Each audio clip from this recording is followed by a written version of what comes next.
Welcome back to Girl Talk. I'm here with John Bradford at the North End location of Island Tire and Automotive Services. Great to have you with us. Thanks to be back. It is a warm day. Okay, no, it's a hot day today. And if you're like any of us, we've got that AC running. It's running hard. Last time we met with Barry at the South End location, and he showed us this little dandy chart here. We were talking radiators and coolants and all that, but today we're going to talk about the AC, which again, in these temps is really just, it's necessary. And these systems work together. Basically, like you talked before, if your engine's overheating, your AC is not going to work. This is why they're shown together here. But if your AC doesn't work, doesn't mean your engine's going to overheat. Just you're going to be hot in your car. You're going to be very uncomfortable. But these systems work together in conjunction. Every vehicle has certain parts, and they may be called different names. You have your compressor, which is turned by your engine when it's running. That way, if it's shut off, you're not going to have it. You got your condenser, your accumulator, dryer, same thing. They're synonymous, depends on who makes the vehicle, and evaporator core. Basically, it's an invisible gas. It's R134 in all the new vehicles. Old vehicles are R112. It's super expensive. We convert them over nowadays to 134, which is a much cheaper gas. It's also known as Freon. Freon, right? Same thing. That's what I knew it as. Yep. So I thought I was talking about something different, but he's like, no, it's all the same. And a lot of these things have synonymous names where it's Freon, R134. They're just technical. Who you're talking to, what they know. Same as your refrigerator, your AC system at home. They all work the same type of way. You have your compressor, which compresses the gas. If this isn't doing its job compressing the gas, you're going to have warm air. If you have no refrigerant in there, the Freon, the R134, if this system's low, there's actually pressure sensors in here. If that system's low, it'll actually shut itself off too. So, like you said, just to kind of protect itself. It goes in self-preservation mode. It doesn't want to hurt itself. With no oils and no gases in here, that compressor is basically doing no work. It's just overheating itself. Right. There's nothing to cool it, what have you. So it self-protects. Like today, I've already had 2 customers come in today. John, my AC's blowing warm. What's wrong with it? Well, what we always have to start with is we have to start and see how much refrigerant's in the system. Now, I have people come in and ask me, John, can you check my refrigerant like you check my tires? No, it's not that simple. It's not really a gauge. Not a gauge or anything like that. And these systems are very specific. Where do you check it, or is it best to kind of look at the vehicle actually hooked. You actually have to hook in the lines in your high pressure and low pressure line and actually take out the refrigerant that's in there and actually measure it. That's what this machine does. Oh, okay. So what we do is we actually take the refrigerant that you have in there out, measure it, how much you have in there. But it's a gas, It's right? a gas. So it's not something that you can measure. Like, I can't put a timetable on it. I can't put a weight underneath it. Yeah.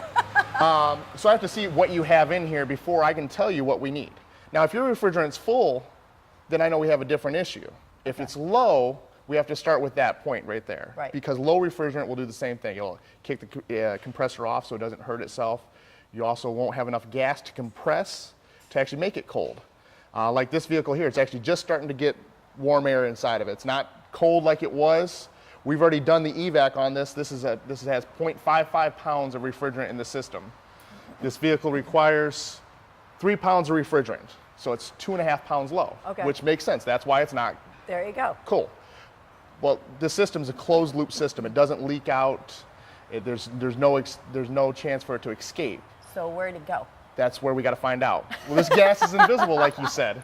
So we actually have to add dye, which is on this bottle over here. Once we recharge the system, we add dye into it, which then makes it visible for us. Oh. So then we have special goggles and a black light that we actually put on. For real? Yes. And we have you drive for a couple weeks to figure out where this leak's at, and you come back in, and then we put our goggles on. And so you can really see where it's escaping. Exactly. So we're not replacing just, because there's so many parts, and these parts can be very expensive. Right. And some of them are a little less expensive, but the location's very expensive. Well, and like you said, from the person off the street, we're just saying, like, isn't there a... All I want is it to be cold. Just come on. Yeah. Like an easy way to get to that cold air and that comfort zone that we want to be in. But there's really some obvious steps that, or not so obvious steps that we don't realize. And that's what you have to be careful too, because I have people say, well, I can go to AutoZone or I can go to Walmart and buy that can of air. Can't I just do that? Sure, you could, but you don't know how much you have to start with. So if you overcharge your system doing that, you're going to have the same problem. Because once again, if this thing's overcharged, it has the pressure sensors that are built in there. If it notices the pressure is too high in the system, it's going to shut it down again because it doesn't want to hurt itself. It goes into self-preservation mode. So you really need to know, again, how much and then where the void is. Yes. and why there is a void. Exactly. If there is a void. Yes. What else? If it's not the Freon, then there would be other things. There can be other things. Your compressor could not be kicking on. You could have one of the pressure sensors not sending a signal.